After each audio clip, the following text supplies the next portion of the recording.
Hello and welcome to the Startup Operator podcast. I'm Roshan Cariappa. Insurance is an industry that hadn't changed for about 200 years or so, and then suddenly, over the last decade, we've seen major disruptions happen on the product and distribution side of things. Plum is leading the insurtech disruption in India.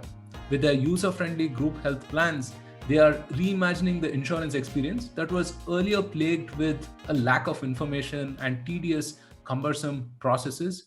We've spoken about Plum more than a few times on the Startup Operator Roundup, and I was really excited to talk to Abhishek and Saurabh, the founders, on how they're challenging the status quo in the insurance industry, the nuances of building in the space, and what they're excited for going forward. This was a fascinating conversation, and I'm sure you'll like it, so do stick around. Hey Abhishek, hey Saurabh, welcome to the Startup Operator podcast. Thank you so much for making the time. Hey, Hey, thanks so Roshan. much for having us. Absolutely. Thank you, Roshan, for calling in. Yeah, Plum is a super interesting startup, and we've discussed Plum more than a couple of times on the podcast. So really a great pleasure to be talking to you guys finally. It's an interesting space, and I saw some of your podcast as well. Very interesting content that you do. So, very excited to be part of this podcast. Wonderful. Thank you so much. So, we'll start with your founding journey, right, of Plum. Both of you are product and tech guys, right? And insurance seems like, a world apart. How did you get started in insurance? And do you remember like a particular moment when you had this epiphany and then, you kind of went into that rabbit hole? Yeah, definitely. And I can share my perspective, and Saurabh, feel free to add. I think as a founder, you typically can go after two kinds of opportunities. One is you can look at creating a new market. Think of companies like Facebook, right? And the second kind of opportunity is you go after an existing market and you disrupt the status quo. And Amazon is a perfect example. People were already purchasing, but they brought an online retail to that segment. I think in the first one, where you're doing market creation, there is a lot of risk, there is a lot of luck that is involved. I think early on, Saurabh and I decided that both of us being startup operators for almost a decade now, we have very high conviction on our execution. And disrupting an existing market actually needs high quality team and a very high quality execution. And we said, hey, we will broadly go after a large sleeping market that needs disruption. And we knew that there are certain themes that we were going after based on our prior experience and Saurabh's prior experience as well. And HR tech and insurance was one of those areas that we were looking at. But we figured out this perfect fit where insurance has been a sleepy industry that needed disruption. It's an industry that has less than 20% penetration in India right now, but it's an industry that is now seeing a phenomenal shift, and COVID has massively accelerated that. And health insurance specifically is becoming that roti kapda makhan kind of phenomena in India now. We believe that in the next decade, in the next 10 years, India could actually reach 100% penetration kind of scenario. So I think that was how we broadly aligned that, hey, this is what we want to do. This is the market that we want to disrupt. Yeah, no, Abhishek has put together a great framework where a huge industry, uninitiated with technology disruption, but a huge industry, right? So ripe for disruption as the fintech wave is coming in as well. But this industry hadn't changed for 2 decades or so. I'll give you a romantic version of this framework.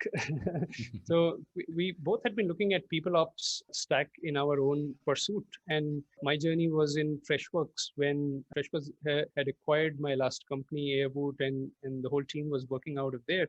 And I had seen the journey going from about 600 people when I joined Freshworks to close to 2,000 people when I left. And this was really a culture scale operation at play within 2 years, scaling the company of this size to 3 times. And I was closely observing what's happening on the people ops, and we were doing a lot of experiments there. But the larger emerging thing which I was seeing is that, look, these are the people who are building they are building world-class products for rest of the world, right? But look at the tools that they themselves are using. Look at the payrolls, look at performance reviews, look at team communications is still better, but the benefits, employee benefits in itself. So HRIS systems. And those were the lever that, look, HR tech, there is some interesting stuff happening. And what led between me and Abhishek, and we were introduced by a common friend who was saying that, hey, you are talking the same stuff. And this led us to a 6 months discovery, sort of a dating and discovery, I would say, where we dated with the market itself as well.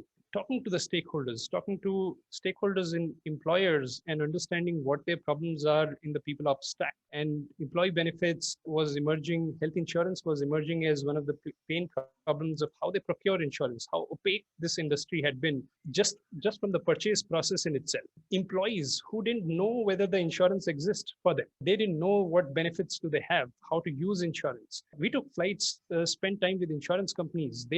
The insurance companies were telling us that they have problems in distribution. They need help in distribution. SMEs have been largely underserved, but there are concerns with SMEs. They see frauds happening on the SME side.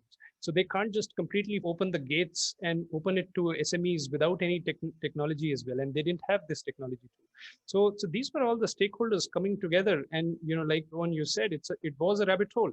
And in the 6 months of the process, we were just continuously going inside this rabbit hole, recognizing a massive industry, huge impact opportunity. And in November 2019 is when we kickstarted, initiated a company.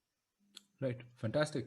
Just to add, I think one of the other questions that you asked, Roshan, was, two product and tech people who have zero background in insurance trying to build an insurance company. We actually discussed this a lot, and I think I would give credit to Saurabh here. He was the person who said, he said two things. One, we can learn anything. We should never be afraid of learning anything.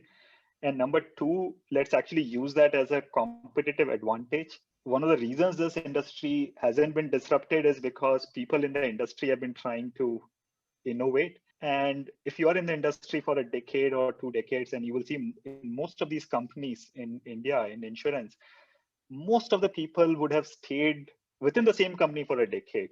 Very high retention, but that's the downside of it, that you get used to a certain style of operation, certain style of process, certain style of technology, and you stop thinking outside the box. Yeah. And we have witnessed it in the last 1.5 years. We have witnessed how these companies have struggled to solve some of the basic problems using technology. And we are actually using that as a unique advantage to go and solve some of these challenges. And in fact, when we are building the team, we are very particular about actually making sure that 80% of our team is actually outside the insurance industry. We sprinkle the team with few people from the industry, so that we learn the best practices of what has been happening, but we make sure that we actually don't lose that advantage. Right. No, it's a great point. मैंने इससे पूछा था, I had asked Abhishek earlier कि क्या बनाना है, rocket बनाना है या insurance जाना है, कुछ भी कर सकते हैं. Awesome. I love to see that confidence, right? And also what happens, I think, with first principles thinking is that essential question of why, right, would have been answered perhaps 10 or 15 years ago for someone, right? But the circumstances have changed, right? And so I think often enough you need to have a bunch of people come into a certain industry and ask why things are the way they are, right? And I really love also, how deliberate you've been in terms of picking the market, picking the problem, and then validating that. Right. Often one of the biggest mistakes founders do is just like chase the problem and solution and, go ad nauseum, productize, and realize that, maybe people don't really care about the problem, or they won't really pay about this problem, or there isn't a big enough market for this. Right. So that's pretty fantastic. But again, insurance, as you guys mentioned, is one sector where there is so much scope for innovation, right? It's rife with so much of the classical things that tech solves for, whether it's information asymmetry, or whether it's a very skewed supply demand, or whether it is like, manpower intensive processes, so on and so forth. And you could virtually solve for a whole gamut of these things on day zero, right? But you've chosen a very specific pointed solution, and then you're expanding from that, I hope, right? So what was the process of identifying which of these many problems to solve? And if you could talk about, some of the principles that went into that decision making. Yeah, definitely. I think what Saurabh was also sharing, I think when we went into the journey of that 6 months discovery, we probably met, I think, close to 100 customers, 100 potential customers. These are businesses. Wow. To figure out what are the core problems. And these are think of the HR leaders, think of the CFOs, think of the founders, depending on the size of the companies. At a large company like Freshworks, they would have a head of benefits, and we would speak to the head of benefits there. And the objective was one, to just figure out what is the number one problem of these customers, because we don't want to solve something that is number 3 or number 4 in their mind. The other goal for us was figure out, if we actually build what we want to build, are they going to use us and going to pay for this product today, and how much are they going to pay? I think one thing that we very commonly see a lot of founders, one of the mistakes that a lot of founders do, and I have done this in the past personally, is we will go and interview people, and most of these people are through our networks, and they'll say, yeah, you build a product and I'll use it, right? Because these are friends, and they have to be nice to you. But you have to know what is the right question to ask, and you have to ask the hard question, which is, hey, my product is ready. Even if your product is not ready, tell them that, hey, my product is ready. Can I sign you up? Can you give your credit card today, right? And that's when you will actually know the hard truth. I think before we started, we had at least 10 of these companies that said, yes, I will use it today. I'm ready to give the credit card, right? And that gave us confidence that, yes, we are solving something genuine here, and it's a problem it's a business that can scale, given that within a customer base of 100 people, there are at least 10, 20 people that are ready to pay today. Right. And any particular reason why you chose group health insurance itself? Because not a particularly profitable thing, right? How did that happen specifically?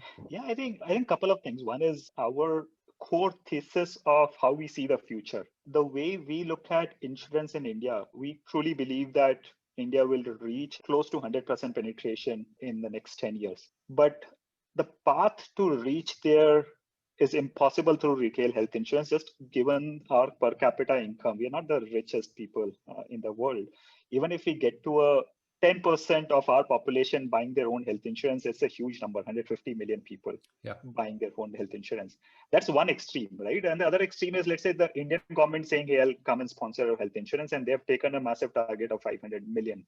But that leaves us with this very large segment of 700, 800 million people that cannot afford their own insurance, and where the government is not covering. And that's where we believe that actually employee or group health insurance is the one that is going to address that gap. And if you look at any other country as well, right? If you look at any country with massive penetration, be it US, be it any of the European countries, be it any of the Asian countries, the penetration has happened either because of the employee health insurance or because of the government health insurance. It's not because of the retail health insurance. And we very firmly believe that India will go through the exact same cycle, where the biggest segment of health insurance will be employee health insurance. It's actually one of the biggest segments. It's almost 3x of retail segment, but it has a much larger opportunity where it can grow to a 600, 700 million people being insured through group health insurance. So one was that belief in the market opportunity of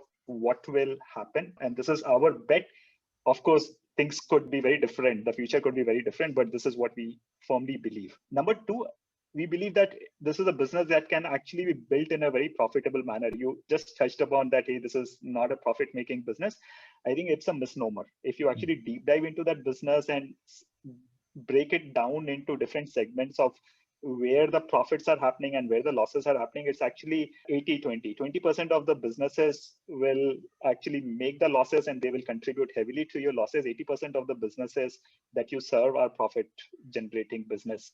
And hence you can actually go and address that 80% of the segment, which are, think of these as small to medium-sized companies, more modern companies or more tech companies. And we are very cognizant about picking the right segment within group health insurance as well, so that we build this as not just as a large business, but also a profit-making business. Right. So it's about sourcing the right kind of customers, if I can understand correctly, right? So the other classical mistake would be to think like the classic product guy, right? And you will productize everything. But then, I mean, insurance is such a business where maybe less so for group health, but if you have a problem, you call the guy who sold it to you, right? And typically insurance is like it's sold and not bought, right? So how did you think about technology intervention itself, right? And you have chatbots and you have other kinds of automation and so on. So where did you think, like, how do you think about the user journey, and where maybe you have to retain some human interaction, and where you have to have automation and different other forms of technology and so on? Maybe Saurabh, you could kind of throw some Yeah. light on this. So look, it's a insurance first. What is the base? It's a very ops heavy business, and largely the interactions in this ops heavy business had remained in analog channels. Think of emails flowing, the data of your complete employee database flowing inside Excel sheets and getting passed for a quotation, or policy administration where you're saying invoices, give me the invoices for 2 employees which I have added to the database, or I have 3 employees have left, process those deletions, pass me the paperwork, send me the payment details, or claims. I'm standing outside a hospital and the hospital is denying me the cashless access, or I've done a reimbursement and there is a clerical error and now I'm haggling with multiple people in between, maybe my agent and the insurance company, of understanding what went wrong. So it's largely this had remained a very complex process, and hence a lot of people have found it easy to put more people into the operations and try to solve it. And it's amazing. We were chatting with an insurance company where they said, in this company, people stay here for 10 years or more easily. Why? Abhishek keenly asked, like, why is it that so many people are 10 plus years already in this company? And they said, because it's very exciting. Every day is very exciting. Something is happening, something's fighting. It's all because there are people, right? So people are erroneous. And if you're going to do data collection, corrections, administration, claims, everything through a team of people, it will make errors. It will make exciting for you, but it will make a lot of errors. And in fact, insurance companies spend a good amount of your premium in data collection, corrections, and these administrative processes. So we could create a lot of more optimization and pass that to the customers if we could do a lot of automation in between. Instance, the largest insurance company in India have about 11,000 people sitting in a Hyderabad support center processing these data sheets. We don't want to do that. And this is where our tech first, product first approach is, where we bring operational efficiency end to end. We are imagining complete workflows of how you interact with your HR systems, to how employee gets an automatic notification of their unique health IDs where they could carry all the way to the hospitals as well, without even a single person in between. And the journey of this workflow automation is not easy. We have to get a lot of insurance companies on board with this, make progress with some insurance companies, work with their legacy tech as well, but eventually building a system which talks to legacy, which talks to automated systems, which talk to IT systems, but take care of this workflow automation and bring this operational efficiency to our businesses. So a lot of our tech goes right from purchase to administration to claims. Right. Yeah, I mean, working with core systems is a different challenge altogether, right? And you spoke about the back end, but also, I mean, the front end, right? Whether it's like, you log into your insurer's customer portal, as it's called, or whatever it is, right? I mean, it's just a whole other, recently we had, a TPA take us through, the web portal and whatnot, right? And I was reminded of this particular class in maybe, I think, 7th or 8th, when we studied trigonometry, when, the class accelerated ahead of me, right? And it was just like that. I mean, it was such a nightmare. Like, I just was so lost, and I could speak for everyone else, because I mean, on chat we had like hundreds of questions, right? So, but then when I look at some of the screens and whatnot that you have on your website, right? I mean, it makes me want to buy group health for and start using it, right? I mean, it looks so seamless and whatnot, right? What was the thinking behind designing for this user, right? For the new user who's perhaps using WhatsApp or Uber or Swiggy and other applications, right? And who doesn't have too much of a mind-blowing experience using something else that is totally cumbersome and whatnot. Yeah, absolutely. I'll start, and Abhishek, feel free to chime in. It's a very horrendous process of thinking insurance claims in hospitals, right? So the first thing for us was to make it a lot more accessible and approachable. And that spoke in our design system of the choices which we made. So for instance, just to give you an instance, when you are trying to increase your sum insurance from, let's say, 3 lakhs to 20 lakhs. This is a plan called Super Top Up. So there we have a soft serve softy icon, which is an ice cream icon to tell you that this is a delight which you are buying into. So our design system informed for making it a lot more accessible, but primarily it was also a lot more about simplification. Think of, and this is something which is in our job descriptions in for a product designer role. Shout out to people who are listening and who are interested in product design. I've put together a policy document, which is a 40-page policy document for anyone to read through. And this is how your policies look like today. But in Plum, what we thought is that instead of giving you this 40-pager, how can we just extract the highlights which you care about and then walk you through your coverages in that very succinct highlights, and in 1 minute you are completely aware about what is your policy and how to use it. So simplification at the helm, and making it a lot more fun and accessible for employees who haven't either understood insurance, ever come across insurance in their life, or maybe they have a baggage of insurance complications and then stepping into it. So that's informed our product choices and building the workflows when you log in, either as an employee or an employer. Right. Abhishek, you Yeah, I want think to I think what has happened as an industry, right? Insurance is an industry where you are underwriting risk. And in this industry, you keep learning over time as an underwriter. Every year you will see, let's say, 5 new frauds that may have happened, or 5 new edge cases that would have happened. And over a period of time, let's say if you're a 20-year-old company, you have built this baggage of 20 years of learning, and you will put everything into a policy document. Now, without thinking about the user in mind and how to actually still provide that simplified experience to the user. And so there's a logical reason of why insurance has been complicated. It's because of how insurance as an industry has evolved. It's essentially an underwriter, and think of this as a lawyer, very similar to a lawyer who will just put everything possible on your policy document to make sure, hey, I've covered all my grounds and no one can ever dispute anything for that matter, right? It's a good thing to have. I'm not saying it's a bad thing to have, but you need to then abstract out, as Saurabh was saying, you need to abstract out things that are more important and then keep your legal terms and conditions in the background. And I think that's what we need to do when we are building for the new age of customers. Right. Also, there is the fundamental problem in some cases of very misaligned incentives, right? Obviously, insurance carriers don't want to pay as many claims as possible, and TPS want to oblige them. And certainly, hospitals don't have the best interest of the patients at heart, and so on. Now, moving all these different pieces together in a way that, benefits the end consumer is again a non-trivial challenge, right? So I wonder, how you guys are thinking about that specifically. Yeah, definitely. I think one is you have to just figure out the right partners. When you are figuring out who you work with as an insurance company, you have to actually be very aligned at a leadership level of what you really care. At Plum, for example, the top metric that we obsess about is claims NPS, which is the NPS score of every person who has gone through a claims experience. And that's the metric that we are very passionate about as well, that, hey, we are almost 2x of the next best in the industry. We are at around 80. You want to make sure that if you're working with certain partners in the industry to build this experience, all your partners are also aligned to that. So for example, in the insurance industry in India, if there are 40 insurance companies, you will hardly find maybe 10 companies will be aligned at that. You as a business need to make sure that you're only working with those companies rather than companies that have some other goals in mind. So I think one is that alignment that needs to happen. So second is making sure that you are measuring the right things.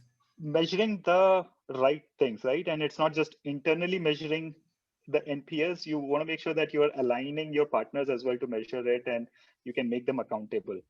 Number 3 is, and I will be very candid here, I don't think we have solved this problem. I think we have aligned our insurance partners, but a big role here is played by the hospitals. How do you get them also aligned? I think it's an unsolved problem. We are also figuring out what's the right way to align it, because you can get your insurance companies to honor the claims if those are valid claims. But let's say if a hospital is not sending the right documents, or the hospital is taking 2 hours to get the discharge summary ready at the time of discharge, and hence the patient is now waiting for 2 hours to get the insurance done. I think these are still very valid pain points. We have to figure out if we use a partner like a TPA, for example, or if we become the network who work with the hospitals directly. I think it's an unsolved problem right now. Yeah. Right. I would add one more, which is insurance as a complex policy construct itself. How do you use it appropriately when you reach to the hospital? The hospital could misguide you in making choices that could hurt you in your claims, and you may have to pay out of pocket expenses to a good amount if you make wrong choices at the hospital. Hmm. These are the things which we can intermediate as a company, and we have started towards that. It's a journey for us also to guiding you into the right choices, but planning a treatment with us, for instance, where we could send you to the cashless hospitals. We could tell you what are the room rents which you should be going in for, or room choices that you should be making, what is covered in your policy and what is not before you walk into the hospital, and also giving you an estimation of how much, if you go with this procedure, how much is the out of pocket expenses you may bear. Right. Yeah, the fact that you guys are measuring NPS itself, which is like a four-letter word in the industry, is like, fantastic thing, right? I mean, even though it's a work in progress, I guess, directionally you're headed the right way. And, Abhishek, you mentioned partners, right? This is one sector where you can't really do anything standalone. You will have to work with the system. There are various moving parts. There are various, people involved, stakeholders involved, and aligning their priorities is important, right? You spoke about carriers and TPS, and you're also working with wellness service providers and so on, right? So can you talk us through how you're looking at some of these ecosystem partnerships, and any anecdotes or anything that you can think of from meeting some of these folks and taking your value proposition? What was their first reaction, so on and so forth? No, absolutely. I think you're spot on, right? If you're building a fintech company and insurance is part of fintech, partnerships is core, right? You cannot build without them. It's a very licensed, very regulated industry. And I think this is where most of the founders struggle. And we as well, early on, we struggled as well. We went and shared the value proposition of Plum and the problems that we are solving with a lot of the large insurance companies that we all talk about. And a lot of them didn't buy in the early days.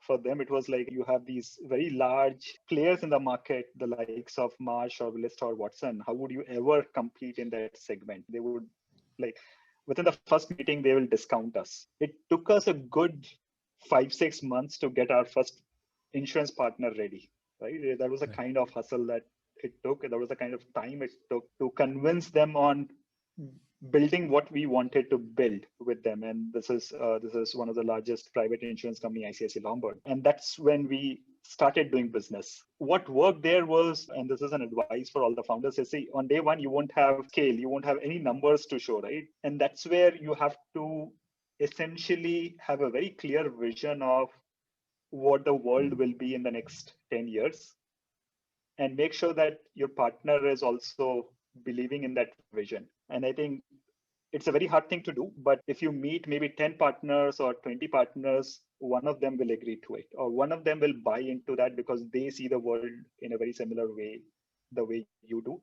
And this has to be a senior person, right? This has to be a CXO level person at that partner to believe in you, because then they have to essentially rally their entire team to work with you and build with you and build for you. I think that's how it started with us. It took us 6 months for the first partner. It took us next another 2 months to get the second partner. And now we are at a stage where every insurance company would approach us and is trying to partner with us. Now the tables have turned a bit, right? I wouldn't say we are still at the stage, but early on, when you don't have anything, it's just a vision that you need to sell. Right.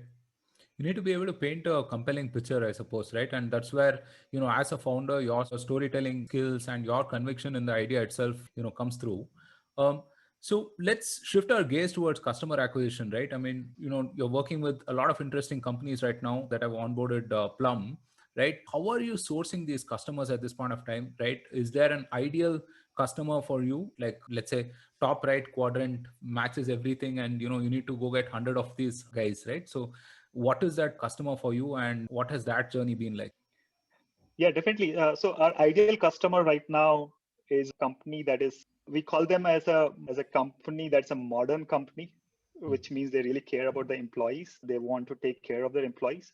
And it's a company which is small to medium sized. Think of 10 employees to a few hundred or thousand employees. That's an ideal customer for us. We are not targeting traditional companies. We are not targeting very large companies that have tens of thousands of employees. Mm. What worked really well for us, and Saurabh can talk about that a bit more in detail, is we solved some of the genuine problems of the customer. This includes making health insurance accessible to smaller organizations. Think of companies with 10 employees where employee health insurance was not even available to them. We made it affordable for them. We made the experience for employees and HR really high quality. And that essentially led to this cycle of referrals, our customers talking about Plum. And interestingly, we were doing this data analysis last week to figure out where our customers coming from. And roughly 70% of our customers came through referrals or customers talking Amazing. about Plum, right? And I think that is number one thing that has worked for us. And there are a lot of other things, and those are traditional ways of marketing that work for everyone, be it content, be it social, etc. But if I say number one thing, it's us solving some of the genuine problems and us being able to deliver that kind of product and experience that customers wanted, and they started talking about Plum. And it's very similar to what you just mentioned, Roshan, right? That hey, you looked at your experience and you looked at Plum and you wanted to move to Plum. I think Right. that's what is happening with the industry in general right now.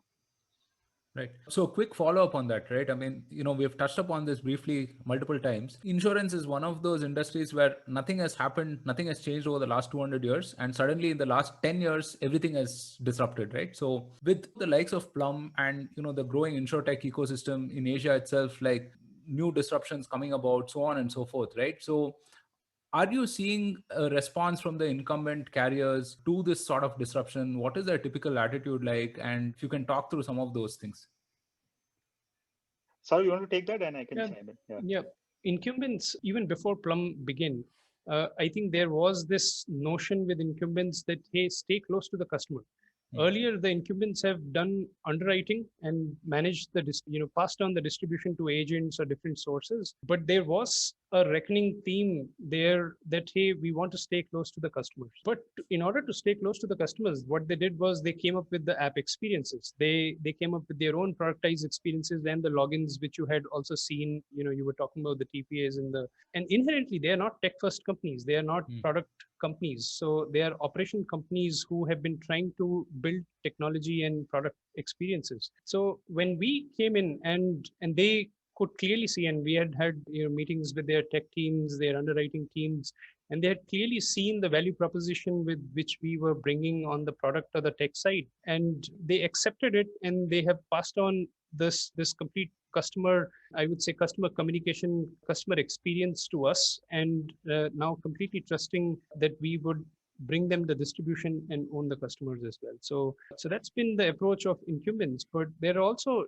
digital first insurers which are coming up as well, and every insurance company go through their own modalities basis on seasons, years, because in the end of the day they are creating insurance books of top lines and bottom lines. So we have seen them also working along with digital brokers like us and letting us own the customer experience end to end. So it's been a great sort of a ecosystem partnership with our insurance manufacturers here.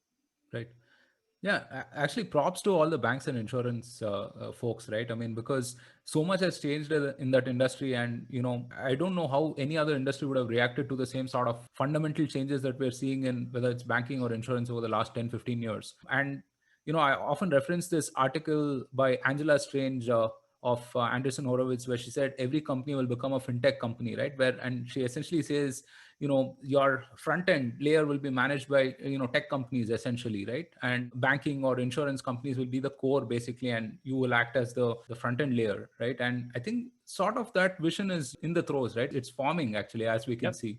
Absolutely. So speaking of like all these kinds of disruptions, right? Closer home, we have like, for example, the national health stack that is, going to come into play. And there are other sectoral trends like, FDI and insurance being increased and so on and so forth, right? So Abhishek, how do you see the sector going forward? Like, what do you see as some of the headwinds that we can expect and how that might impact perhaps, some of the insurtech startups and so on?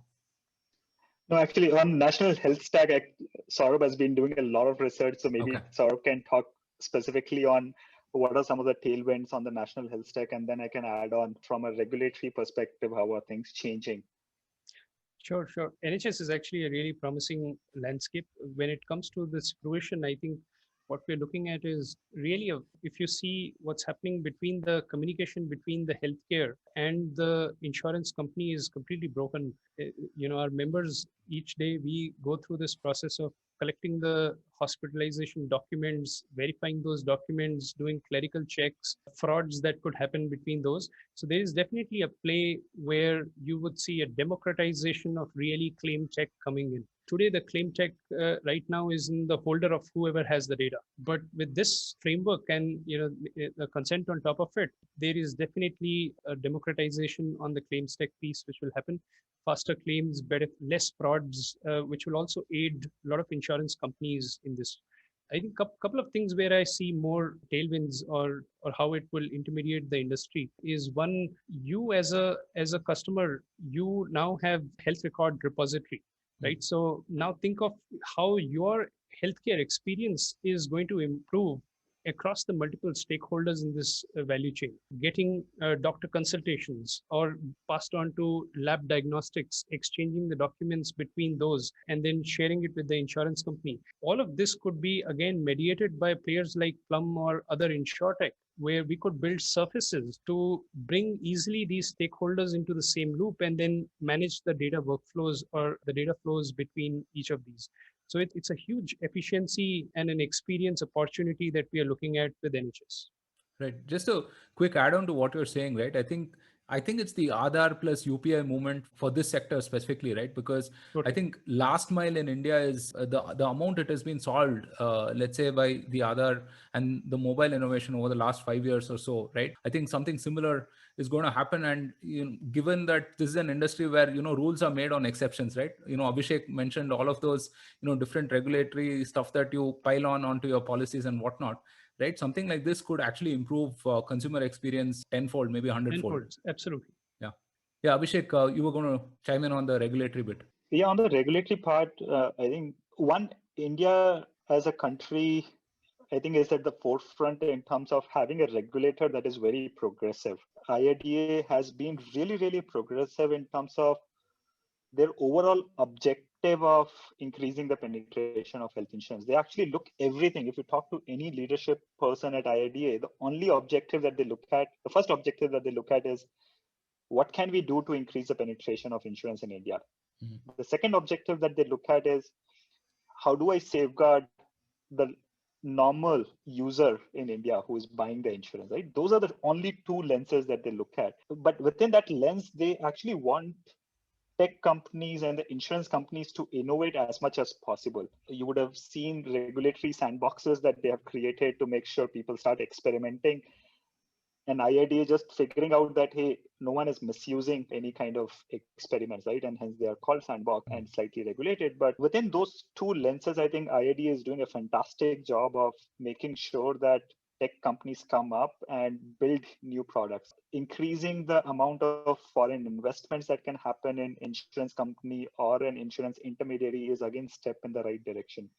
I think only one thing that hasn't happened that could be better is if you look at the last decade or so, there are only two tech companies that got a license to actually manufacture insurance, Digit Right. and Acco. Acco. I think there are a lot of entrepreneurs who can actually do a better job at building a full stack insurance company with some guardrails in place so that the regulator can make sure that there is no misuse again and there is the policy holders are not cheated. I think that part can be more relaxed where people with experience in insurance can be given out licenses and let them manufacture license rather than just manufacture insurance rather than just distribute insurance. Right. Absolutely. Couldn't agree more. Just to close the loop on this whole insurance thing, right? Since we've been talking about insurance for a while, if there's a founder out there who is interested in building in this space, of course you want him or her to first join you and maybe do a 2 or 3 year stint and then learn everything from you folks and then go on. But what are some things that he or she should know about insurance, like some nuances before building for the space? I would say two things, and sort of feel free to add. One, you are getting into a very regulated segment. No matter what you do, you have to play by the books of the regulator. You have to make sure you do the right things, right? You have to put a lot of checks and balances, No, move fast including and getting the break right things. kind of license. Yeah, I mean, you can do that. You can do that. And that's I think, that's one thing I think where we have done well, where we are actually moving fast, but while making sure that we comply with all the regulations. I think that's number one. Number two is see, insurance as a industry, you have to play the long game. It's not a Facebook, right? Where you build something and it'll be an overnight success within a few months, and you will see like a exponential spike in user growth, and you will have 10 million users in the first month or in the sixth month, right? You have to play the long game of making sure that selling is easy, but making sure that your customers actually have a really good claims experience is what is tough. And if you don't deliver that, everything that you sold, every customer that you sold, they would never come back. They would never ever renew with you, right? So you have to play the long game of making sure you're actually delivering the promise that you have made in the first place. And it's a very interesting industry, right? There are only two industries where actually you prepay and then you give the service. Most of the other industries, you're trying to get the money, right? They measure that, hey, what is my collection cycle, etc. In this industry, you make the payment on day -1 for the entire year, and then you are liable to serve that customer and basically serve the promise that you have made. And hence, it's very, very important that you build the right kind of claims experience. End of the day, you focus on that NPS score that we talked about, and that will eventually lead to you building a very high trust brand. And one of the things that people ask us is, hey, what is your moat that you're building? And we say the only moat that we can build in insurance is brand. Over time, that is what will stand out, and that's hard to copy. And that's building a brand is only possible through that NPS scores or that claims experience. So be very, very particular about playing the long game rather than taking shortcuts when building for insurance.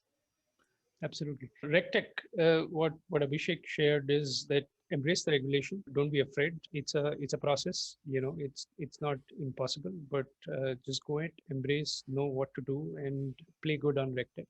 I would add, look, the insurance stack is quite wide, so you could identify interesting opportunities in the stack, and we've seen people attacking claim stack, people attacking distribution, or efficiencies in between, or underwriting itself. So identify what's the area which you want to attack, but also see the market opportunity there. There are only 33 insurance companies in India. Right. Yeah. No, absolutely. I think that part of about brand really hit home, right? Because I think it's a paper product, right? I mean, at the end of the day, it's an intangible. So what is it that can be a real differentiating factor? And for me, that the fact that you guys have chosen NPS as a North Star metric for you guys is like a really heartening fact. I mean, I think that's something that people can take note of. Okay, towards the this segment of the podcast, right? I mean, I'd love to talk about some of the challenges that you guys are solving as founders of this startup, right? I mean, Plum is in probably in the third year of your journey, right? It's been about, I think you started up in 2019. Two End of Yeah, years. second. 2019, second Okay. year. Wow. So what are some high level top of mind challenges that you are solving? You could, Abhishek, you could give your perspective, and then Saurabh, you could come in on that. Yeah, definitely. I think the top two challenges I would say right now is one, getting the highest quality of people who are passionate about solving this and who have that kind of capability to solve some of the hardest problems. See, eventually, and we talked about building brand and moat, but the only way to reach there is by having high quality people. And at this stage where we are at, right, in the early days, in the 0 to 1, the two people founding team and let's say the 5 people founding team can take on whatever you want, and they will solve that 0 to 1 game. When you're scaling up, the most important thing is that you have the leadership team and the team underneath that believe in that vision, and that is very exceptionally high quality people who can actually solve some of these problems, right? You would have read this book on, I don't remember the name of the book. This is on the Netflix culture, right? And one of the first things that they talk about is talent density. I think we are a very heavy believer in that, which is build a very high quality team, very high talent density that will solve this. I think that's challenge number one for us. Number two is how do you, I think over a period of time, right, we will start becoming an incumbent in the industry, right? How do you keep innovating? How do you make sure that you don't fall into the same trap that the insurance companies before you have fallen into? How do you keep changing our own status quo that we have now? I think you have to understand what you're doing and appreciate that, hey, you are still just 1% done of what you want to achieve, right? You have to make sure that you have that 10-year vision in line. You need to imagine what that world will be so that you keep chasing that rather than be comfortable with what you have achieved right now, because it's very easy to become comfortable. So I would say those are the two challenges that I keep thinking about. Saurabh, Same here, you dude. want to add? Same here. No, these are spot on. Yeah, look, Yeah. look I just add one flavor to it, which is like, hey, we are scaling fast. And we are also in a very unprecedented situation of completely remote first, right? So we were three people when COVID struck. And so also building this team with love and giving them opportunity of care and sort of scaling culture in this way, as well as we are bringing 10 people, but how to also keep them on the top of the problems, motivated and running through. Right. Yeah. No, classic problems of scaling. Right. And, what do you have coming up next? I mean, are you looking at other product verticals that you could get into? Are you expanding to, other geographies, maybe Southeast Asia, elsewhere, where, there are similar dynamics? And, what do you have coming up in the next 1 to 5 years ahead?